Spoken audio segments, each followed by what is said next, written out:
Ah, hello and welcome. My name is Dovid B. Timeless. It's 4:20, so let's get high.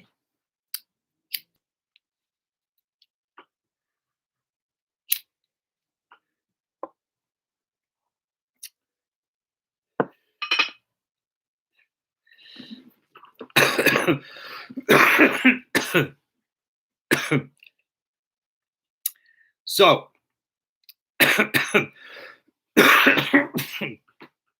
as we've been counting the 7 weeks between the holiday of Pesach and the coming holiday of Shavuot, which is the birth and the marriage of the Jewish people, and in between we count 7 weeks, and this is the last week, the week of Malkuth, of royalty. Now, all the other weeks, there was kindness, which is the right arm, and severity, which is the left arm, and beauty, which is the torso, and the right and left leg, which is victory and retreat, and sex, which is yesod, which is foundation, built on the word sod, secret. And we all can relate to those things. What about royalty? Where is royalty in the human being? Excuse me for 1 second. That's the wrong thing to do. All right. And the only thing really not accounted for, because the right side of the brain correspond to the 2 eyes, and the left side of the brain correspond to the 2 ears, and the third eye corresponds to the 2 nostrils, and all that's left is the mouth. And the mouth is royalty. Why is the mouth royalty? Well, first of all, because a king, all he has to do is to speak. The king is not expected to write down the decree. Someone else writes it down. He only signs it. So, in a sense, the king rules with his mouth. And the human being, we also rule with our mouth, in that we are the only creature in the world able to articulate thoughts into speech. Animals, they communicate through, emotional noises, but it's not articulation. And the human being was given rulership, and that rulership is basically over our mouths, what we say.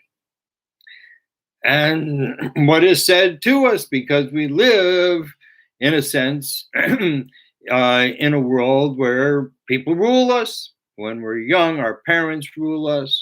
When we get older, you go in the service and they rule you, and when you get out, you get a job and they rule you. And it's very hard to be free. And yet, even though we have this, the idea of royalty is kind of foreign, particularly, for Americans, who our whole trip is that, we're not, let me just put some light on this, that we are not, ruled by royalty, but, that royalty, like English royalty, is really, it's a part of the Roman Empire, part of Christianity. That's how they trace back their bloodline. And we're America, we're supposed to be beyond all that. And so, the whole idea of royalty is sort of foreign to us. But I was thinking about this, and I thought, that's not really true. That in a sense, we know royalty more than anyone, because our king really was king over the whole world and remains king. The only one king that really unites the world, which is really what the king is supposed to do, which of course is Elvis, the king of rock and roll. And even Bob Dylan that I heard once, and he was very sick, and he got over it, and he said about himself, he thought for a moment he was going to see Elvis, because Elvis is the king, forever the king. What he did was so extraordinary. And I lived through that, and I saw him, and I mean, I didn't see him in person, but on the Ed Sullivan show, I saw him move his hips, and the world went nuts. And it changed everything, and it brought us into the new era, which eventually blossomed into the 60s, a time of love and peace and flowers, and war and destruction, and it was a real hodgepodge of different things going on. But it really gave birth to this new era, which is really come to fruition now, and both in a technological way, in that we are connected through the internet everywhere in the world, and they can no longer fool us into making us think that people of a certain area are bad people. We know now that it's only the bad regimes and bad governments and stuff like that. But there's people everywhere in the world, we're all really one people, on the one earth. And now we're at the point where we have truly enough power where we can make that change. And that's why it's very important to understand the idea of Malkuth, of kingship. Because what made Elvis king, we did. We all agreed that Elvis is king, no question. No one said no. And that's the whole thing with king, is that the king has to be made a king. You can't get up and make yourself king. Actually, Napoleon did that. He said there was no one high enough to crown him, so he crowned himself. But generally, the whole idea of kingship is that people love you so much that they say, please be our king. Whatever you tell us to do, we will do. We will love you. And the king knows he's only a king because the people love him. When the people stops loving him, he's no longer really a king. He becomes a despot after that. So the relationship between, the king and the people is really beautiful. And, we certainly all loved Elvis until the very end. And, there's people all over who, are able to imitate Elvis, and no one can be Elvis. It's not possible. He was like a really special human being sent to the world to bring joy to so many people. And he was king because we all agreed he is king. No question about it. And how is that relevant then to us? Are we looking for another Elvis? No, there'll never be another Elvis. There'll be another something new. But the experience of that, and it says in the Talmud that whenever you sing a king, any kind of king, run after him to experience what it feels like to be in the presence of the king. There was a story like about the Tsar in Russia. And there was this guy, he went to the Baal Shem Tov, a big mystic. And he said, he had been to the Tsar, and he's being called back, and he was really afraid. And Baal Shem Tov said, it'll be all right, don't worry, go. And the guy went, and he goes before the Tsar, and he's just like trembling, but the Tsar calls him. He says, well, you know why I called you? He says, no. He says, when you were here like the other week, and I felt that you didn't have really the proper amount of fear before the king. And so I called you back. I see that you've acquired that. Now you can go. And and we have that kind of relationship with the king, because the king is supposed to have that kind of relationship with the creator. Doesn't mean that each subject doesn't have their own relationship with the creator, but together as one group, our highest person approaches the creator in the same way that all the Jewish people received the whole Torah, but Moshe was the one at the top. And the other people, when the voice of God came thundering through, and the first word was Anochi, I, they could only hear the Aleph, and they said, Moshe, you go get the rest. There's too much for us. And Moshe did. He was a very high individual. He was able to bring down this prophecy down to the world. Absolutely amazing. And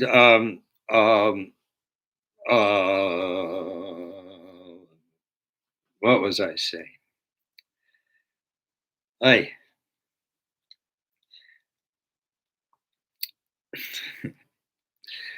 Anyways. Yes. So we're all supposed to have our own individual connection with God. Nonetheless, as a group, like as a country, we also want to be connected to God. We're certainly not going to do that through religion. I mean, heaven despises religion. You go to heaven with your religion, they won't let you in. You got to leave your religion at the door. There's no religion in heaven. Yes. So this is the idea of Malkuth, that we should feel the authority of the king. Now, every Jewish blessing begins with 6 words. Baruch means to draw down. It has to do with the word breaking, which means your knees.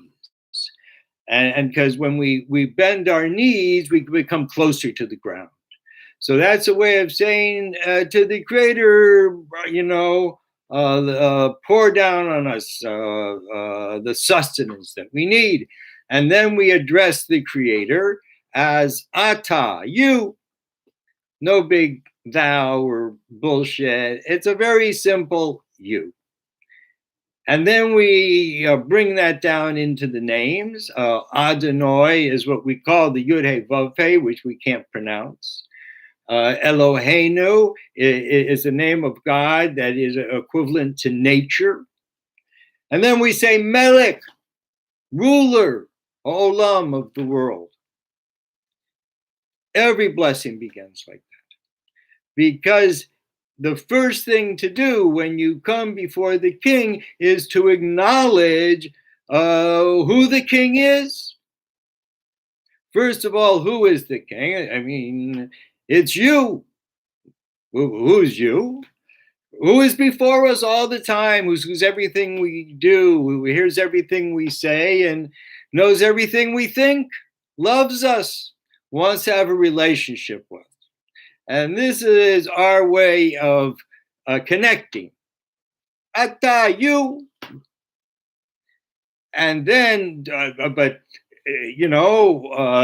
bring it down so that we can try to acknowledge the Creator, not just as you, that about being present, but the idea of Yud He Vav He, which has to do with the 4 spiritual worlds and the 4 elements and the 4 directions, and the human being who is built in the way of the Yud He Vav He, which is the seed to the tree of life, which is expressed in the 7 continents and the 3 oceans and the sun and the 9 planets, and all of this is in the name Yud He Vav He, and even more so because Yud He Vav He is like it's the 3 tenses, Hover, Hoya, Yihye, all in one word, where God is beyond time. But to bring it down into plurality and into a segmented time, segments, that is through the name Eloheinu, and the same Atah is there in Eloheinu, in nature. And who is this? How do we relate in the world to the Creator? As Melech, you are the king, and this is your world, and I'm not going to destroy anything in your world that you created unless, I feel like I have to. So it's the creator's world. I'm certainly not going to go around and blow up mountains so I can mine what's inside. So I can make a lot of money and build some big monstrosity house instead of living within nature. So we've certainly gone awry, and being a nation without a king and without a history of a king, other than breaking away from the king, that I don't think it's I think it's a place of vulnerability in the American psyche that we're free, and as Bob says, you got to serve someone. There's no just being free. There's a place, outside in the desert, around the Salton Sea, called Slab City. I went there for a month to check it out, and whatever, that point in time is all I could afford. And you could just go there and take a slab. Anyone could go there, and you could do whatever you want. And so I was talking to this dude who really liked it there. I couldn't really take it. The smell was too much for me. Dogs running just everywhere. And anyways, but as I asked the dude, I mean, what is it? What? And he says, I can be free. So I said, free to what? He says, I can get as drunk as I want and no one can say anything to me. Well, that's a type of freedom. And sometimes, it's good to blow off a little steam now and then. But, that's freedom sort of at its most shallowest. Like a child that just wants to, have pleasure. But life is so much more than that. And we really see that in so many ways. And the beginning of really being in step with life is to recognize Melech Olam, King of the world. And it's interesting, the word Olam, the world, comes from the word Helam, which means hidden. Because that's the thing of our dimension, our reality, is light is hidden. That's how we have freedom of choice. If we had all the light here and we would say, oh, of course there's God, then hey, what's the problem? But not to have the light and to be able to search and to wonder. I was talking to someone today, and she was trying to understand how God could be neither physical or spiritual, because that's all there is. And it took me a while to explain to her that what is creation. And creation is very small compared to what's out there beyond creation, which is not physical and not spiritual. Oh, what is that? Well, we can't know. We only know physical and spiritual. We can't know beyond that. But to think there's nothing beyond that is just somewhere between stupidity and arrogance. And once we understand that, once we have a framework for how God fits into the picture, there's a problem with science. There's no place to put God in the equation. And when you take God out of the equation, it doesn't work. The same way that you could get all the atoms of a fly and put them together, and it's not going to fly, because you can't leave God out of the picture.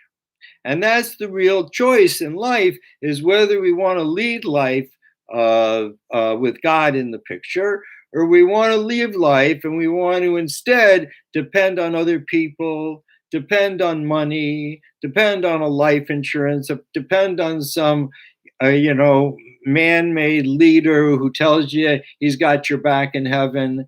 I mean, those are pretty dubious things to put one's trust in. That more, and see, the whole way to have a relationship with the Creator is you can't play it safe. Because God's going to always test us. It's one thing to say, God gives you a big present. I love God. God is great. Then God takes the present away. Does one still love God? Does one only love God when you get what you want? And the whole thing is not whether you get it or you lose it. The whole thing is you're in relationship with the Creator. And so I knew a guy once, lived on the road, and he was kind of a miner, and he was mining up a place in New York, and he found this beautiful stone. And he showed me, and it was just something. He probably could have gone and got certainly thousands of dollars for it. And I saw him sometimes later. I asked him what happened with the stone. He said, I don't know. It just slipped out of my backpack and, came from the ground, went back to the ground. And that's like, that's sort of like being in step with God. Whatever happens, that's what God wants. I got a chance to have that for a while. Now I don't have it. Maybe someone else will get it. But only people who don't recognize the Malkuth, the kingships of the Creator, they got real problems. Oh, I lost something. Hey, what's going to happen to me? So much money. I was once like working in New York City. I was working at these clubs, like, reading tarot cards. And the guy owed me $150, and I really needed the money. And I waited and waited. Place closes at 2 and it's 3, 4. And I finally got the money. Everyone said I wouldn't get it. I got the money. And then I went out and my car wasn't there. And I said, so that was, he said, oh yeah, they just towed it away. How much did it cost? $150. And that's kind of God saying, did you really need the money? I mean, what are you hoping in? You're hoping in money, you're hoping in God. In the end, I lost my place anyways, ended up on the road, but but at least I went knowing, my hands is really, in the hands of God, and God is king. Every Rosh Hashanah, we the head of the year in the fall, that we we pray for a judgment for the whole year, because what goes up into God's mind is the head of the year, and so for the whole year, you want to get a good blessing, a good thought from God. And because God is the king for those 10 days, instead of calling God the kind God, we call God the Melech HaKodesh, the separate king, separate from creation, separate from everything. And see, kingship is the lowest on the tree of life of the 10 Sfirot. And it's called a Keter Malkuth, that the crown of the king, because it's both the last of the 10 Sfirot, the 10 luminaries, and the beginning of the next 10, which starts with Keter, which is the number 11, which then becomes the 10 Sfirot again. And it's always replicated. And this replication that goes through the idea of Malkuth is particularly woman. And that's how Malkuth is known, not as male and female like the rest of the 9 Sfirot, but as woman. Because speech is a type of birth, that we conceive it in our brain from something, some bit of light that came from our soul, which was engraved out of a star and connects to us through a line of light, comes into the right side of the brain. And we have this thought, and it bounces like a pinball machine between the right side of the brain and the left side of the brain, seeing and hearing, until finally it bursts out in the third eye as knowing.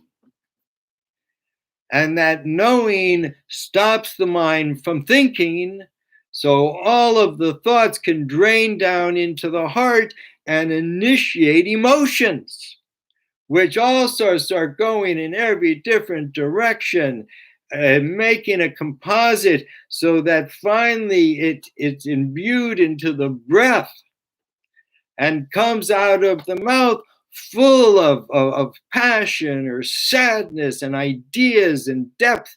and all encapsulated in a few words. And the people who are great at speaking and conveying ideas always do it in a very short amount of words. The people who take a long time to explain something, you have to wonder if they really know anything. Because if you know something, it should be relatively easy to convey what you know. It doesn't mean everyone has to know what you know, but if you know it, you should be able to convey what you know. If you can't convey what you know, then maybe you don't know it. I mean, sometimes we can convey it in different ways through art or through touch or there's infinite ways one can express themselves. It don't always have to be in speech, because even though speech is the thing that's particular to the human being, but that's just like a metaphor for expression, and every part of the body is expressive, and certainly like a painter, sees that, and when they draw the torso, how many billions of times the torso has been drawn, but everyone sees it in a little different way. And the different parts of the body that express themselves in different ways. And that's just the truth of everyone in the world, not just everybody, but every human being. We express ourselves in unique ways. And the Creator who creates every atom, every moment, has no problem in checking out every person all the time and how they're expressing themselves in the world and how they're going forward in the world. And if they're really going forward with Malkuth, I understand this is God's world and I'm here by God's grace. And when my time is up, my time is up. And I think it's really stupid that people pay so much money to try to stay alive for like another month or something. I mean, it's ridiculous because people have been made to fear death. I mean, no one wants to die. Seemingly the experience of death is pretty far out. Maybe not always comfortable. Maybe there's a lot of pain. But death itself is not something to fear, because when we die, we see our angels. They convey us to heaven. It's not like we're out there all by ourselves. We might have to go through some things on the way, but nothing that we don't deserve. And, that's that, I mean, if God's doing it, it must be good in some way. This is good. If all human beings go through this, they went through it, I can go through it. So like you feel in boot camp, you go to boot camp and it just sucks and you think these guys are out of their fucking minds. But you see people around you are taking it. You see people before you took it and you take it too. And in a sense, it makes you a better person, that you went through it. So you come up in life with other things that happen. You say, I can go through that also. So experience in life is how we not just know life, it's how we know ourselves. And the more we know ourselves, the easier it is to feel, genuine between the Creator, Melech Haolam, the King of the Earth. So that's good for today. A nice talk about kingships. Talk also about law, that goes along with kingship. And so please join me tomorrow at 4:20. We can get high again and talk about some cool things. And in the meantime, feel free to check out my site, dovidhouse.com. You can read my books about this stuff, very cool books. And I have a course on Tree of Life and through the tarot cards. So anyways, I see I have another minute here. I'm this Virgo type of person, so I like to do things exact. So as long as I have another minute, that kind of this self-imposed penalty I put upon myself. So I should come up with something to say. Let me see what comes into my brain. That's how it kind of works, It's called inspiration. And inspiration itself is like, they think of it as like as a lightning bolt, And see, it's funny. That's how my brain kind of works. I'm very visual. So when I was thinking of what to say, so I wait and see what's going to come up in my mind. And that's what I saw, a lightning bolt. And that's what inspiration is, and it comes from heaven, and it hits the brain, and we go ooh, and we're inspired. And the thing is, not to treat it like it's always going to be there, and not try to scribble it down. Let it come in, let it seed itself in your brain and see what comes up. See you tomorrow. Bye.